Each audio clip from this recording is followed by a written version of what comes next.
2015. So properties of matter ல பாருங்க 21வது வினா 21 என்னவா சர்வசம பௌதிக பரிமாணங்களை உடைய ஆனால் y1 y2 y3 up to yn எனும் வெவ்வேறு யங்கின்மெட்டுகளை கொண்ட எண்ணெண்ணிக்கையான கோள்கள் முனைக்கு முனை தொடுப்பதன் மூலம் ஒரு நேர் சேர்த்திக்கோள் செய்யப்பட்டுள்ளது. சேர்த்திக்கோளின் சமவெளி ஜங்கின்மெட்டு. இப்ப சேர்த்திக்கோள் சமவெளி ஜங்கின்மெட்டு என்ன கேட்கிறார். இப்ப என்ன செய்கிறார், இப்படி கோள்களை நிறைவேற்றிருக்கார். So jangimmat y1 y2 so y3 up to yn. So எப்படி நினைச்சிருக்கா, இப்ப இதுக்கு சமவெளிவான ஜங்கின்மெட் கேட்கிறார். இதுக்கு சமவெளிவான ஜங்கின்மெட். இப்ப என்ன சொல்லிட்டார், சர்வசம பௌதிக பரிமாணங்களை உடையது. சோ மிச்சமெல்லாம் சர்வசம, ஜங்கின்மெட் மட்டும் வித்தியாசம். நீளம் எல்லாமே நீளம், குறுக்கோடு பரப்பு A. அப்ப இது எல்லாத்தையும் நினைச்சா ஒன்றுல இருந்து n வரைக்கும் இதுல எத்தனை நீளம் வரும், n நீளம் வரும். அப்ப என்னபடியது இந்த மொத்த நீளம் என்ன, மொத்த நீளம் என்ன, குறுக்கோடு பரப்பு அந்த ஒன்றுல குறுக்கோடு பரப்பு தான். இப்ப இது ரெண்டும் சர்வசமன்டா நான் இதுக்கு எஃப் என்ற விசையை கொடுக்கக்குள்ள வர்ற மொத்த நீட்சி இதுக்கு எஃப் என்ற விசையை கொடுக்க வரணும். அப்ப மொத்த நீட்சி ரெண்டுலையும் சமனான கோணம் ஒரே விசைக்கு, அப்ப நீட்சியை சமப்படுத்துறாங்க. அப்ப இந்த மொத்த நீட்சி ஒவ்வொன்றிலையும் வர்ற நீட்சிகள் என்ன கூட்டுத்தொகை.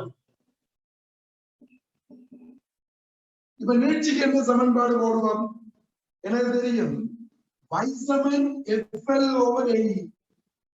அப்ப e சமன் fl over ay இல்லையா.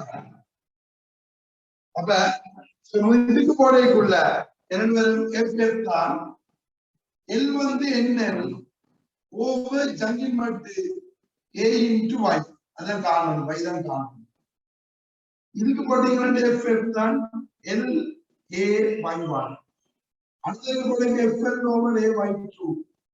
அப்படியே போட்டு கடைசிக்கு போடுங்க fl over a into yn. எல்லாத்துலயும் fl வெட்டு மாட்டோம். அப்ப வெட்டுப்பட்ட n over y is equal 1 over y1 சக 1 over y2 up to 1 over yn. இப்ப எப்படி என்ன வருது, ரைட். இப்ப ஜங்கின்மெட் y தான் வாய்க்கார். இந்த y அவன் முனைவுல தலைப்பு இருக்கணும். அப்ப y சமன் n into அவ்வளவு தெரிஞ்சு சொல்றீங்க 1 over y1 plus 1 over y2 up to 1 over y. இப்படி வந்துடும். எத்தனையாவது விடை, 4வது. ஓகே சரி. சர்வசமனான இருந்தா இதுல நீங்க எஃப் என்ற விசையை கொடுக்க வர்ற மொத்த நிச்சயம், இதுல எஃப் என்ற விசையை கொடுக்க வர்ற நிச்சயம் சமன் அந்த ஒவ்வொன்று நீட்சி அடையும். E1 இது நீட்சி அடையும், E2 E3 அப்படி ஒவ்வொன்று நீட்சியையும் கூட்டேக்க உங்களுக்கு மொத்த நீட்சி வரணும். அதுல என்ன நீங்க படிக்கிறது பார்த்துருக்கீங்க, தொடராயிருக்கைக்குள்ள வீடுக்கு பிரயோகிக்கிற விசைதான் எல்லாத்துக்கும் விசையா இருக்கு. லேசான விலைகளா இருந்தால் அந்த விசை எல்லாத்துக்கும் ஒரே அளவா இருக்கும். அப்ப எல்லாத்துக்கும் ஒரே விசை நீட்சியை சாப்பிட்டு. Okay right. அடுத்த 22வது.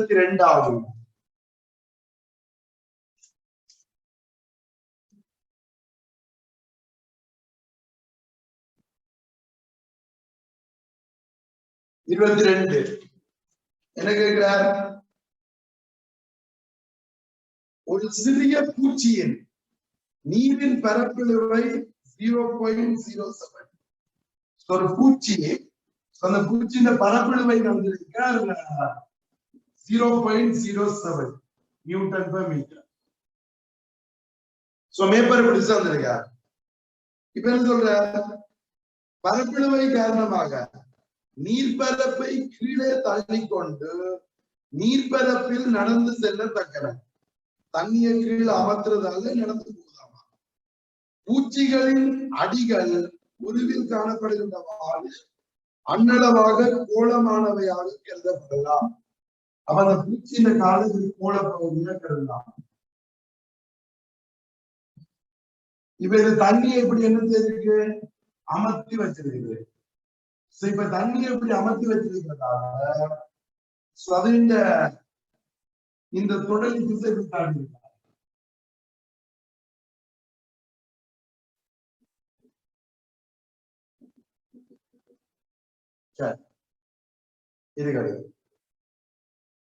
இப்ப ஒரு பூச்சி நீர்பரப்பில் நிலையாக இருக்கும் போது ஒரு காலின் அமைவு உருவில் காணப்படுகின்றது. சரி, நீர்மட்டத்தில் கோளப்பாதத்தின் வட்ட குறுக்குவட்டின் ஆரை ஆர். இந்த இடத்துல இருக்கிற இந்த வட்ட குறுக்குவட்டின் ஆரையில் தந்திருக்கிற ஆறு.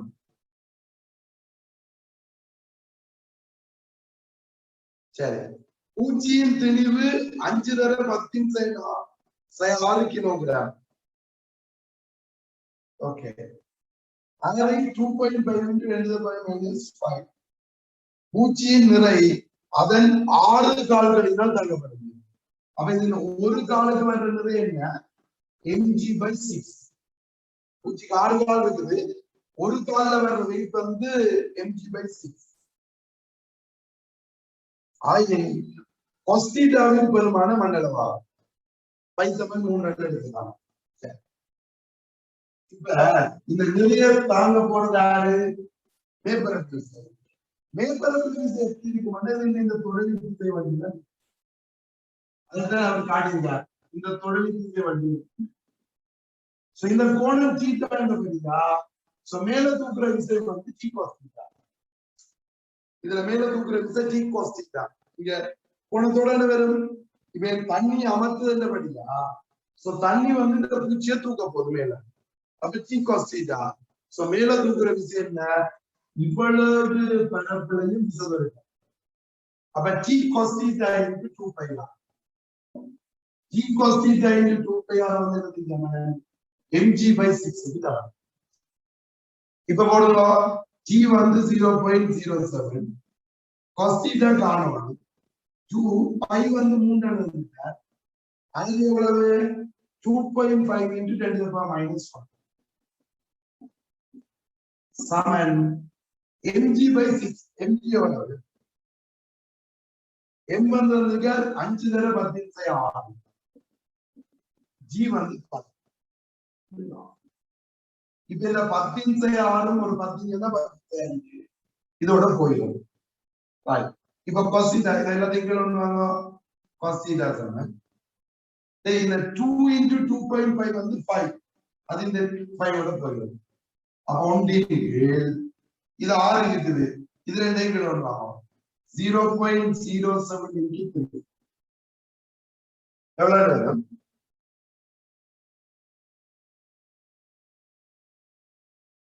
சரியான சொல்லிக்கிறது. ரைட், இப்ப எவ்வளவு இருந்தா அண்ணளவு பெருமானம் தான் கேட்டுக்காரு.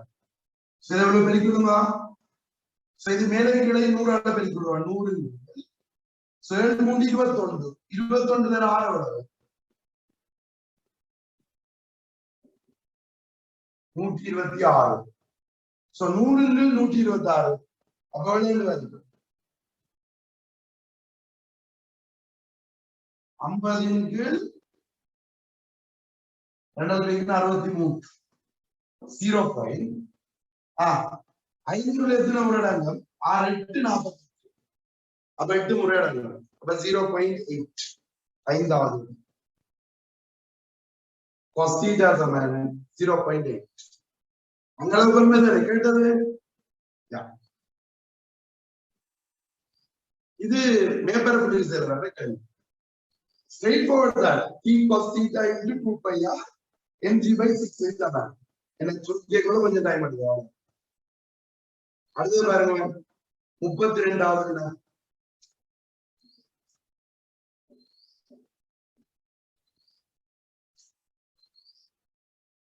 32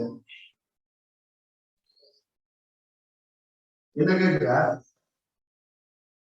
ஒவ்வொன்றும் ஆரையும் திணிவு சிம்பிளமையுடைய 7 சர்வசம உலோக கோளங்கள் திணிவு 20m ஆரை 3r-ஐயுடைய ஒரு பொற்கோளத்தின் உள்ளே அடைக்கப்பட்டுள்ளன. சரி, இப்ப ஒரு பொற்கோளம் அதுக்குள்ள சின்ன சின்ன கோலத்தை போட்டிருக்கார். எத்தனை போட்டிருக்கார்? 7 கோலங்களை போட்டிருக்கார். ஒவ்வொன்றும் 6-ஆரையுடைய 7 கோலம் இருக்குது. அது ஒவ்வொன்றும் M3. அத ஒவ்வொன்றும் 3r-ஆரையுடைய 20m3 கோலத்துல போட்டோம். இக்கொள்கலம் ஒரு அமைதியான ஆழமான கடலின் நீர்பரப்பில் ஓய்விலிருந்து விடுவிக்கப்படவில்லை. இது கடலின் அடியை நோக்கி நிலைக்குத்தாக இயங்குகின்றது. கொள்கலன் அதன் முடிவு வீணோட்டை அடைந்ததும் அது திறக்கப்பட்டு அதிலிருந்த உலோக கோளங்கள் கொள்கலத்தின் எந்தவித செல்வாக்குமின்றி கடலின் அடியை நோக்கி தமது இயக்கத்தை நிலைக்குத்தாக சாராமலும் நிலைக்குத்தாக தொடர விடப்படுகின்றன. நேரம் கீயுடன் ஒரு உலோக கோளத்தின் வேகம் வீட்டின் மாறலை சிறந்த விதத்தில் வாய்ப்பு. இப்ப இந்த ஒரு உலோக கோளத்தின் வேகத்துக்கு தான் கேள்வி. இப்ப முதல்ல இந்த கோளம் தானே யார் முழுகும்? அப்ப இந்த கோளம் முன்னுக்கு போயக்குள்ள அது இந்த வேகம் தான் இதுக்குள்ள இருக்கிற கோளத்துக்கும் இருக்கும். ஏன் அது எப்படி போனாரோ அதோட சேர்ந்தானே அந்த கோளம் இருக்கும். அப்ப முதல்ல இந்த உலோக கோளத்தின் வேகம் இந்த பெரிய பொற்கோளத்தின் வேகத்துக்கு சமம். அப்ப முடிவு வேகத்தை அடைகிறதுன்னா உங்களுக்கு தெரியும், வேகம் கூடி கூடி கொண்டு போய் முடிவு வேகத்தை அடையும். அப்ப வேகம் எப்படி கூடும்? முடிவு வேகத்தை அடையும் வரைக்கும் இப்படி குறைகிற விதத்துல கூடி இப்படி முடிவு வேகத்தை அதுக்கு மாறாம இருந்திருப்பாங்க. ஆனா அப்பதானே இது உள்ளுக்கு இருந்தது விழுகுது. அப்ப உள்ளுக்கு இருக்கிற கோலம் விழுகுது. அப்ப இந்த இடத்துக்கு பிறகு அந்த சின்ன கோலம் விழப்போம். இப்ப இந்த சின்ன கோலம் இப்ப விளையக்குள்ள அது எப்படி விழும்? எந்தினுடைய கோலம் எல்லாம் இப்ப இது 20m கோலம். இதுக்கு முடிவு வேகம் ஒன்று இருந்திருக்கு தானே. அந்த முடிவு வேகத்துக்கு சமன்பாடு என்னன்னு வந்திருக்கும். இங்க மொத்தமா இருக்கிற திணிவு எவ்வளவு கேட்டீங்கன்னா என் கீழே இருக்கிற நிறை இந்த பிசுக்குமை செய்த மேல போயிட்டான். அதற்கு சமன்பாடு என்ன? F plus U is equal எவ்வளவு நிறை? இதுல 7m, இது 20m, 27. இதுக்கு 6π a eta v a வந்து 3r 6π a eta v naught சமம். இதான் இந்த முடிவு. a eta v naught சமம் எழுதுறதுக்கு என்ன போடுறீங்க? சோ இந்த மொத்த கணல வரலாறு எழுதுறது. சோ 3r என்ன எவ்வளவு? சோ v வந்து 4/3 πr cube π r வந்து எவ்வளவு?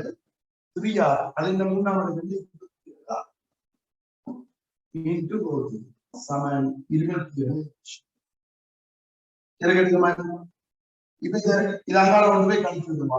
இருந்தா 6π into 3r v naught சமன் இதாங்க கொண்டு போய் கழிச்சிருக்க 27 முதலெடுக்க 27 முதலெடுக்க m minus இதுல என்ன இருக்கும்?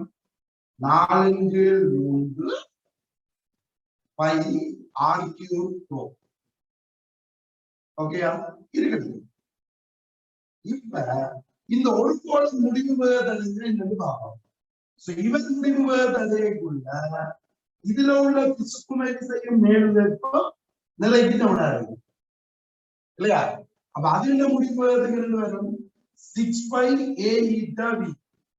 இதுல eta போடலாம் 6 பை a eta b சக மேல என்ன p rho g 4 by 3 pi r cube rho g Saman mg. அது ஒரு வைத்தானே. இப்ப இது அங்கால கொண்டு போவோம். இது அங்கால கொண்டு போயிங்க 6 பை r eta b சமன் இது அங்கால கொண்டு போய் என்னத்தை பதிலெடுப்பான் g எடுப்பான். g எடுத்த என்ன மிஞ்சம் m minus 4 by 3 pi r cube rho. இப்ப இதுல இருக்கிற அதே பெருமதி இதுல இந்த மூன்றளவுக்குள்ள 9 மடங்கு. அப்ப இந்த பெருமதி 9 மடங்கு இதுல இருக்கிறோம். அப்ப இதுங்க முடிவு வேகம் எத்தனை மடங்கு 9 மடங்கு கூட இருக்கு பெரிய கோளம். அப்ப சின்ன கோளத்தின் முடிவு வேகம் குறையுது. அப்ப என்ன நடக்கும்னு சொன்னா இது கீழே விளையக்கூட இது தண்ணிக்குள்ள விளையக்கூட இப்ப இந்த தடை விசை வந்து அதாவது உயர்த்துல இருக்க. அப்ப இந்த விசை குறைய வேண்டபடியா இந்த விசை கூட தடை விசை கூட அது இந்த வேகம் குறைந்து குறைந்து கொண்டு போய் அடுத்த முடிவு வேகம் அடைஞ்சா எது முடிவு வேகம் v0/9 அடைஞ்சாவது மாறாங்க. அப்ப எத்தனாவது விடை முதலாவது. அதுதான் இந்த கருத்து. இவற்ற முடிவு வேகம் இது. இவருடைய ஒரு சின்ன கோளத்தின் முடிவு வேகம் இது. எத்தனை மடங்கு குறைய 9 மடங்கு குறையும். இதுல 9 இருக்குது மிச்சமெல்லாம் சேம். இது 9 குறைவா இருக்கு. அப்ப 9 மடங்கு குறைய முடிவு வேகம். அப்ப அந்த 9 மடங்கு குறையும் வரைக்கும் அதுல வேகம் குறைஞ்சு கொண்டு போய் அதுக்கு பிறகு மாறும். அப்ப எத்தனாவது முதலாவது. ஓகே, இப்படி செய்து வளர்க்கணும்.